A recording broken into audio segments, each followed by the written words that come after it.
السلام علیکم، میرا نام وقاص احمد ہے۔ آج کی کہانی میرے دوست کے والد کے نام ہے۔ اگر یہ کہانی اس طرح کہ میں بچپن میں وہ میرے دوست تھے اور آج وہ لڑکا اچھی پوسٹ پہ دبئی میں جاب کر رہا ہے، اور جب وہ خود وہاں پہ سیٹل ہو گیا تو اس نے اپنے بھائی کو آکسفورڈ یونیورسٹی میں پڑھنے کے لیے بھیج دیا، جبکہ باپ یہاں پہ ایک اچھے لیول پہ یعنی کہ بینک میں آفیسر تھے۔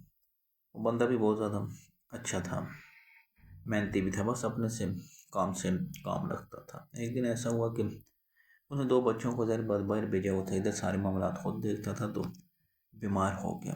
گھر آیا، وائف کو کہتا ہے کہ میری ٹانگوں میں سانس نہیں ہے۔ ہاسپٹل چلے گئے، ہاسپٹل چیک اپ کروایا تو بس اس کا آخری وقت تھا، ICU میں لے کے گئے تو وہاں اس کی ڈیتھ ہو گئی۔ تو ناظرین، سے زیادہ درناک منظر یہ تھا کہ جب اس کی ڈیڈ باڈی گھر آئی تو مرد اس کے ساتھ کوئی نہیں تھا۔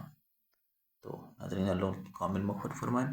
یہ سٹوری بتانے کا مطلب یہ ہے کہ آپ اپنے بچوں کو اچھے فیوچر کے لیے ضرور بھیجیں، لیکن ایک آدھے کو اپنے لیے اللہ کی رضا کے لیے اپنے ساتھ رکھیں، تاکہ مشکل وقت میں وہ آپ کا سہارا بن سکے، نہ کہ دنیا آپ کا سہارا بنے۔ میں اس طرح کی کہانیوں سے سناتا ہوں کہ ہمیں اس سے سبق حاصل ہو کہ ہمارے معاشرے میں کیا ہو رہا ہے اور ہم اس سے کیا سبق حاصل کر رہے ہیں۔